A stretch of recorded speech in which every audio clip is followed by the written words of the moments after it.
Show എന്തൊരു മഴ! ഈ മഴയത്ത് ഞാൻ എങ്ങനെ പുറത്തിറങ്ങാം? ഒരു കുട എടുത്ത് ഇറങ്ങാം, അപ്പൊ മഴ നനയില്ല. അമ്മ, എന്റെ കുട ഇങ്ങെടുത്താ, ഞാൻ പുറത്തേക്ക് ഇറങ്ങാ. കൊടയോ? ഏത് കൊട? അതിനൂടെ കൊടയൊന്നും ഇരിപ്പില്ലാലോ. അമ്മ എന്ത് പണിയാ ചെയ്തേ? ഇപ്പൊ മഴ പെയ്തതുണ്ടോ? ഒന്ന് നിന്നതായിരുന്നു. മഴയാവുമ്പോ പെയ്യും പെയ്യാതിരിക്കും. Quite neutral. അത് അമ്മയ്ക്ക് മഴയുടെ അൽഗോറിതം അറിയാത്തോണ്ടാ. അത് മനസ്സിലാക്കിയാൽ നമുക്ക് മഴയെ ഈസി ആയി ഡീൽ ചെയ്യാം. അൽഗോരിതോ? എന്നിട്ട് അൽഗോരിതം? തൽക്കാലം വല്ല റെയിൻകോട്ട് ഇട്ടിട്ട് പൊക്കോ.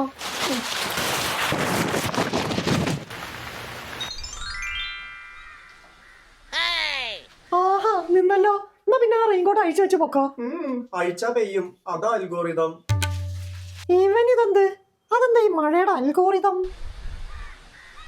ഇപ്പൊ എന്തായാലും നല്ല വെയിലുണ്ട്. ആ അലക്കി തുണികളൊക്കെ ഒന്ന് തോരിയിടാം.